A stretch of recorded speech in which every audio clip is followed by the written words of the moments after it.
మామూలుగా మనిషిలో ఇద్దరు ఉంటారు ఒక మనిషిలో. ఎవరంటే కెమెరా ముందు ఒక మనిషి, కెమెరా వెనకాల ఒక మనిషి.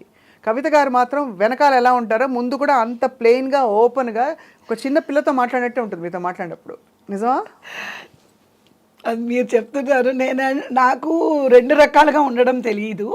ఒక నటిగా కెమెరా ముందు నటించడం తెలుసు, కెమెరా వెనకాల నటించడం నాకు తెలియదు. అది తెలియకే బహుశా మీరు చాలా చోట్ల చాలా ప్లెయిన్గా హాయిగా ఉంటారు. ఏదో చిన్నపిల్లలు దేవుడు తీసుకెళ్తున్నట్టు పిల్లలు ఆడుకుంటూ ఉంటే అలా మిమ్మల్ని కాపాడుకుంటూ ముందుకు తీసుకెళ్తున్నారు అనిపిస్తుంది చూస్తే. From what I heard about your life అండి. తెలీదు. ఇవాళ మార్నింగే ఒక పెద్ద ఆయనతో మాట్లాడేటప్పుడు ఆయన ఒక మాట అన్నారు, ఎప్పుడు నాకు తెలీదు, మీరు చెప్పండి అవునా ఇలాగా అని మీరు అడుగుతారు, అది చాలా నచ్చింది మీ దగ్గర. అన్నీ తెలుసున్న వాళ్ళకి ఎదుగుదల అక్కడితో ఆగిపోతుంది. నాకు ఏమీ తెలీదు అనుకున్న వాళ్ళు ప్రతిరోజు నిత్యం ఏదో ఒకటి నేర్చుకుంటూనే ఉంటారు. జీవితం అనేది మనం చనిపోయేంత వరకు నేర్చుకుంటూనే ఉంటాము. కానీ ఎవ్వరూ కూడా నాకు వచ్చు నేను అనే ఒక అహం ఉండడం తప్పు అనే దాని మీద ఆయన చాలా పెద్ద ఒక 8 years ఉంటాయి.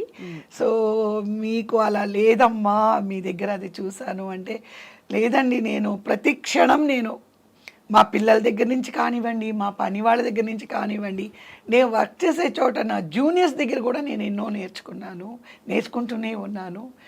నేను ఇంత సీనియర్ ఆర్టిస్ట్, అన్నీ నాకే వచ్చు, అన్నీ నాకే తెలుసు అని ఎప్పుడు అనుకోలేదండి అన్న. కవిత గారు ఇలా ఉండడానికి కారణం ఎవరు? అంటే ఎవరు మీ మీద బిగ్గెస్ట్ ఇన్ఫ్లుయెన్స్ లైఫ్లో? మా అమ్మగారు. ఎప్పటికైనా మా అమ్మగారు, ఎప్పటికైనా. ప్రపంచంలోని జనరల్గా అందరూ చెప్తూ ఉంటారు, కనిపించని దేవుడు, కనిపించే దేవుడు ఎవరంటే తల్లి అంటారు. బట్ దానికి I say my mother is the best role model. అమ్మేనా ఫస్ట్ మిమ్మల్ని సినిమా ఇండస్ట్రీకి రావడానికి ఫస్ట్ కారణం? అన్ని అమ్మగారు. సో మీరు చాలా చిన్నప్పుడు వచ్చింది మీ ఫస్ట్ అవకాశం? నేను 11 years. అదే అందుకనే చదువు లేదు. ఇప్పుడు సినిమాలు వదిలేసి ఎక్కడికైనా వెళ్ళాలంటే నాకు ఎవరు జాబ్ ఎవరు కాదు. అందరూ అంటారు మీరు అడగండి, ఇవ్వకపోతే అప్పుడు చెప్పండి అని అంటారు. సో నా ఎడ్యుకేషన్ జరిగింది ఓన్లీ 6th standard, 6 పాస్ అయ్యాను. 7th 1 month అంతే వెళ్ళాను. ఆ తర్వాత మళ్ళీ స్కూల్ గేట్ కూడా నేను చూడలేదు. మిమ్మల్ని స్పాట్ చేసింది ఎవరు? అంటే యాక్చువల్గా అది ఎలా జరిగింది అని అంటే, అనుకోలేదు. ఇప్పుడు మనం ఏమనుకుంటాము, మేము పక్కా విలేజ్ ఒక ఫార్మర్ ఫ్యామిలీ నుంచి వచ్చాము. ఏమనుకుంటాము, భవానీశ్రీ గారు అందంగా ఉన్నారు, పచ్చలలిత గారు, రామారావు గారు, అవర్ ఇమాజినేషన్ అలా ఉంటుంది. అవును. ఇప్పుడు నేను ఏదో పల్లెటూరులో పేడలు కలెక్ట్ చేసి దాన్ని పిడకలు చేసుకొని గేదెల్ని ఏమంటారు గడ్డి మేపడానికి తీసుకెళ్ళి పల్లెటూరులోని పేడతో కలాపు చల్లి ముగ్గులేయడం, ఇదే మా లైఫ్. నేను పుట్టిన ఊర్లో మాకు కరెంట్ కూడా లేదు. కరెంట్ లేదు, వాటర్ లేదు, స్కూల్ లేదు, రోడ్స్ లేవు. ఒక చిన్న కుగ్రామం అన్నమాట.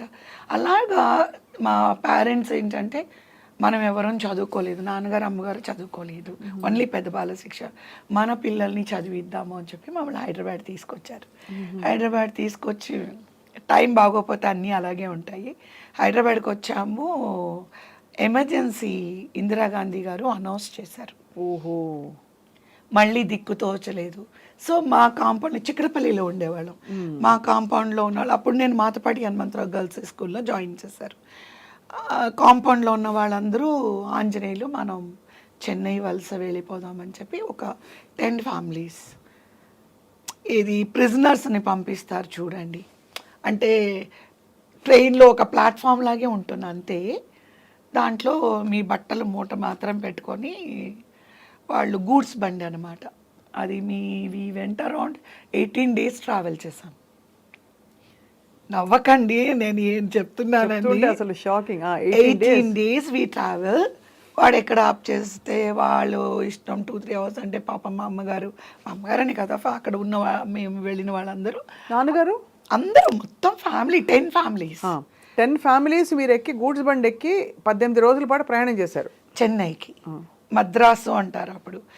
ఎక్కడ ఆపితే అక్కడ ఇంకా కిరసనాయిల్ స్టవ్ తీసుకోవడము, ఏదో కొంచెం ముద్దపప్పు కొంచెం అన్నం వండి అది తినడము, ఇంకా ఏదో అలాగా స్నానాలు గీనాలు ఏదైనా ప్లాట్ఫామ్లో ఆగితే చేయడం, ఏదో we struggled and I was two small anyway. Struggle when to Chennai వెళ్ళి రంగరాజపురం వెళ్ళాము. అది మాకు తెలీదు అదంతా సినిమా వాళ్ళ ఏరియా అని. బట్ అక్కడ అద్దెకి తీసుకుని 30 రూపీస్ మా ఇంటి అద్దె. అక్కడ ఏంటంటే బేబీ రాణి అని ఒక చిన్న బేబీ ఆర్టిస్ట్ ఉండేది, తెలుసు, బేబీ వాళ్ళ నాన్నగారు అలాగే 10 పోర్షన్స్ కట్టారు, 1 రూమ్ పోర్షన్స్. మీరు పడుకోవాలంటే 6 బయట పడుకోవాలి, just you can keep your things. అంటే ఒక బాత్రూమ్ సైజు ఉంటుంది రూము, అలాగ ఒక 10 హౌసెస్ అన్నమాట. అలాంటి ఇంట్లో ఉన్నాము. అది సినిమా వాళ్ళ ఏరియా కావడం వల్ల అందరు ఇంకా మీకు తెలుసుగా మాట్లాడుకుంటారు, ఏంటండి మీరేంటి హైదరాబాద్ నుంచి వచ్చారా, ఓకే ఆంజనేయులు గారు అది ఇది అని.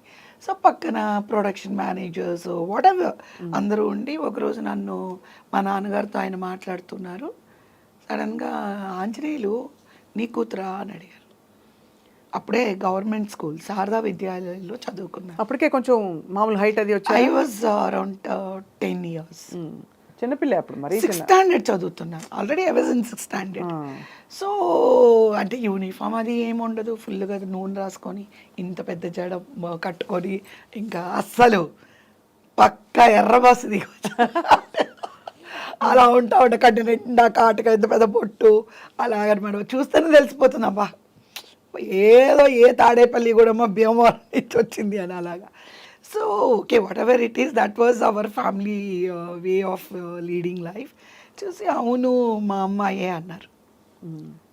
ఎందుకు అంటే చాలా బాగుంది అయ్యా, చాలా ఆర్టిస్టిక్ లక్షణాలు ఉన్నాయి అని నేను ఇప్పుడు చెప్తున్నాను, అప్పుడు మా నాన్నగారు ఏమి నాతో చెప్పలేదు. అంటే మా నాన్నగారు నవ్వేసి ఊరుకున్నారు. మళ్ళీ మరుసటి రోజు వచ్చి రేపు మీ అమ్మాయిని స్కూల్కి పంపించొద్దు, 11 సంవత్సరాల అమ్మాయి కోసం మేము చూస్తున్నాము, ఊరికే మనం కవితని ఆడిషన్కి తీసుకెళ్దాము అని అడిగారు ఆయన. మా అమ్మ మా నాన్నగారు ఈడేదో పిచ్చోళ్ళలాగా ఉన్నాడు, మనం ఊరు వచ్చాము, అసలు వీడు మనల్ని తీసుకెళ్ళి ఎక్కడ తీసుకెళ్తాడు, ఏం చేస్తాడు, అసలు సరిగ్గా దాన్ని చూసాడా లేదా, బక్కగా ఎముకలు గూడుతో ఉంది, అది నల్లగా, నా కూతురు ఇంత దరిద్రంగా ఉంది, ఇంత చండాలంగా ఉంది, అసలు హీరోయిన్స్ అంటే ఎంత అందంగా ఉంటారు, నా కూతురు హీరోయిన్ అంటాడేంటి అని అంటే మా నాన్నగారు పోనీలే అడిగాడు కదా వెళ్దాము అని చెప్పి తీసుకెళ్ళారు. తీసుకెళ్ళి ఏడుపు నేను రాను అని. ఎందుకంటే వాళ్ళు ఎంత అందంగా ఉంటారు అందరూ, నేను ఇలా ఉన్నాను, నన్ను మీరు తీసుకొని వెళ్ళి అవమానిస్తున్నారు అక్కడికి అంటే.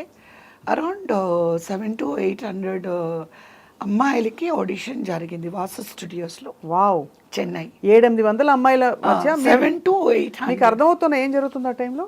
ఏమీ తెలియదు, ఊరికే అమ్మవాడు ఏదో తీసుకెళ్ళారు. ఫస్ట్ టైం క్యూ వేరే రేషన్ షాప్లో లాగా క్యూ, అందరికీ ఒక కుర్చీస్ బంచ్ బై బంచ్ 100 గర్ల్స్, తత్మా గర్ల్స్ అంతా ఊరికే చెట్ల కింద కూర్చొని మేకప్ రూమ్స్లో అట్లా ఉన్నాం అనమాట. నా టర్న్ వచ్చేటప్పటికి మార్నింగ్ 6 o'clock తీసుకెళ్లారు, నా టర్న్ నైట్ 8 o'clock వచ్చింది. మన పెట్టుకొని ఉన్నాను.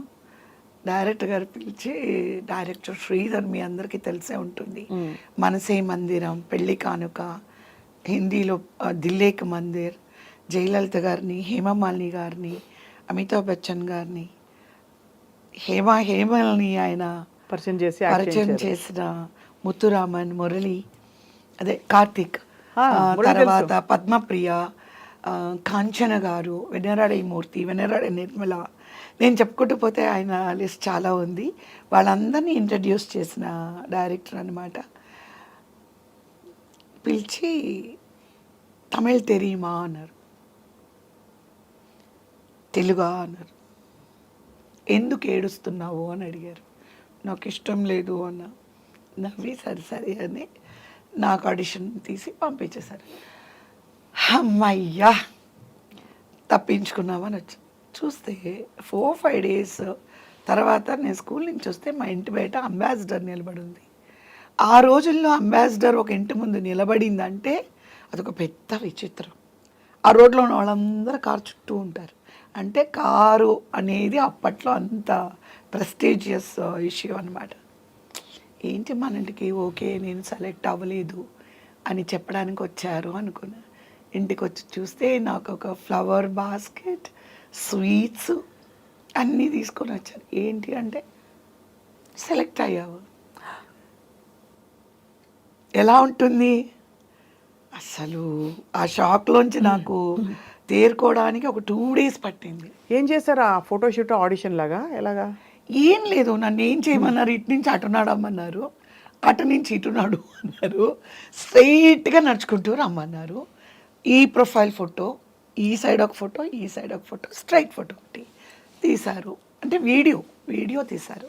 అంటే ఇప్పుడులాగా కాదు కదా, అప్పుడంతా ఆ ఫిల్మ్ కడిగి ఎడిట్ చేసి ఒక్కొక్కటి వాళ్ళు వేసుకొని చూడాలి. అందుకు 4 రోజులు పట్టింది అన్నమాట. సో ఏంటంటే ఈస్ట్మన్ కలర్, టైటిల్ రోల్ ఓ Manju, and director Sridhar sir, Panju Arunachalam గారు అండ్ ఎంఎస్ విశ్వనాథన్ గారు. అబ్బబ్బబ్బా, ఇదైతే దేవుడు ఆయన. అంటే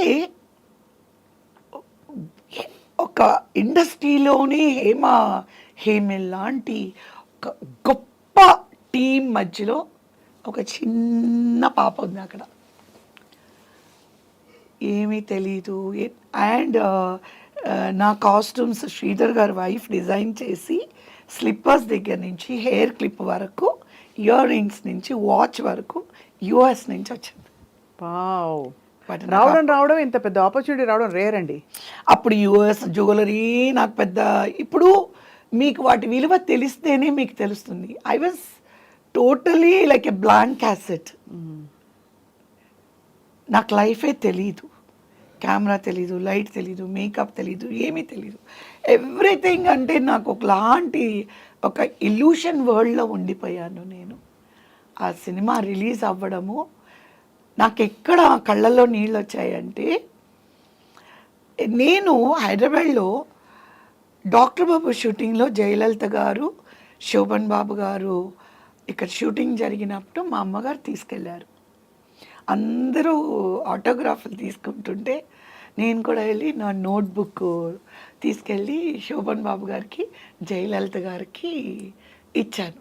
ఇస్తే ఇద్దరు సంతకాలు పెట్టారు. ఆవిడ చక్కగా నన్ను ఒళ్ళో కూర్చోబెట్టుకుని ఒక ఫోటో తీసుకున్నారు. ఉందా ఫోటో? అమ్మ దగ్గర ఉండాలి అవన్నీ, ఎప్పుడో కదా. I was about 7 to 8 years. So అది నాకేంటంటే వాళ్ళు పెద్దవాళ్ళు, నేను ఆటోగ్రాఫ్ తీసుకున్నాను. నేను కుట్రాలంలో షూటింగ్ జరుగుతుంటే ఒక 10 మంది అబ్బాయిలు వచ్చి ఆటోగ్రాఫ్ అడిగారు నన్ను. నాకు అస్సలు అందరినీ చూశాను, ఏదో చెప్తున్నారంటే, పెద్ద హీరోయిన్ అయిపోయావు, సినిమా హీరోయిన్ కదా, ఆటోగ్రాఫ్ అడుగుతున్నారు, ఇవ్వు అన్నారు. ఫస్ట్ నేను నాకు సంతకం ఆటోగ్రాఫ్ పెట్టేటప్పుడైతే నాకు యూ కాంట్ బిలీవ్ ఇట్, అంత హ్యాపీనెస్ అనమాట. ఆ పిక్చర్ రిలీజ్ అయింది, సూపర్ డూపర్ హిట్ అయింది. అవును. ఏమేమి డ్రెస్సులు ఇచ్చారు మీకు? లంగా ఉండి ఇలా ఎక్కువ? No, completely she is American girl. Swimsuit, horse riding, night, అవును నేర్పించారా? అన్నీ. హార్స్ రైడింగ్ గిండి రేస్ కోర్స్లో నేర్పించారు. అండ్ స్విమ్మింగ్ సితారా హోటల్లో. మీ hero was Shekhar. He is already artist. అప్పటికి ఆల్రెడీ ఆర్టిస్ట్. అయ్యప్ప స్వామి ఆ సినిమాలన్నీ తను హీరోగా చేశాడు. నాకు ఫస్ట్ మూవీ అన్నమాట. జయలలిత గారు చర్చ్ పార్క్లో చదివారు అని చెప్పి నాకు ఆ చర్చ్ పార్క్ యూనిఫామ్ వేశారు. అదృష్టం ఏంటంటే మా పిల్లలు అదే స్కూల్లో చదవాలి అని చెప్పి, అదే యూనిఫామ్ వేసుకోవాలి అని చెప్పి మా ఇద్దరు పాపల్ని నేను చర్చ్ పార్క్లోనే చదివించాను. 14 years ఓ మంజులో నేను వేసుకున్న యూనిఫామ్ మా ఇద్దరు డాటర్స్ 14 years వేసుకున్నారు. That was my life ambition. And అక్కడ భాష మరి లాంగ్వేజ్, డైలాగ్స్ అవి? డైలాగ్స్ తెలుగులో రాసుకునేదాన్ని, చెప్పేదాన్ని. మీకు చెప్పాల్సింది ఒకటి ఉంది, ఈ రోజులకి ఆ రోజులకి తేడా ఏంటనేది నన్ను శ్రీధర్ గారి ఇంటికి పిలిపించి డబ్బింగ్ నువ్వే చెప్పాలి అన్నారు. అంటే ఏంటండి అని అడిగా. అదే కదా. నీ గొంతు నువ్వు ఇవ్వాలి, షూటింగ్లో నువ్వు మాట్లాడినవన్నీ తమిళ్లో నువ్వే చెప్పాలి. సార్ అక్కడే నాకు ప్రాణం పోయి పోయి మాట్లాడాను. నాకు పొట్ట కోస్తే ఒక అక్షరం ఒక్క రాదు. నేను ఎలాగండి మాట్లాడగలను అంటే, నువ్వు మాట్లాడగలవు. అప్పుడు P Vasu garu assistant director. సరే P Vasu garu Santhana Bharathi is one of the top director, అప్పుడు ఆయన కో డైరెక్టర్. వాళ్ళిద్దరు వచ్చి మేము నేర్పిస్తాము అని చెప్పి 1 month డబ్బింగ్ చెప్పాను. My own voice. ఎంత వాళ్ళ ఓపిక్కి మీ ఓపిక్కి రెండింటికి జోహార్లు. ఎందుకంటే మామూలుగా తోసిపడేస్తారు కదా, ముడిచిడు ఇంక వెళ్ళానే ఇంక కొండవా ఇంగుళ వీళ్ళని తీసుకురండి, వీళ్ళు కాకపోతే వాళ్ళు వాళ్ళు అలా అలా ఉండే పరిస్థితుల్లో అంత పర్టికులర్గా ఆయన చెప్పారంటే ఏంటో కారణం ఉంటుంది కదా. ఇప్పుడు ఏమైంది అంటే, నేను మాట్లాడిన ఆ first movie Tamil, they said it is Senthamil. Senthamil. Senthamil అంటే నేనే మాట్లాడాను అని ఎవరికీ తెలీదు. అంత ప్రతి ఒక్క వర్డ్ ఉచ్చరింపు అంత పర్ఫెక్ట్గా ఉంది అని చెప్పి ఎంజి రామచంద్రన్ గారు నాకు తమిళ్ ఇళవరసి అని అవార్డు ఇచ్చారు. ఎంజి రామచంద్రన్ గారి చేతుల ద్వారా తమిళ్ ఇళవరసి అంటే తమిళ్ ప్రిన్సెస్.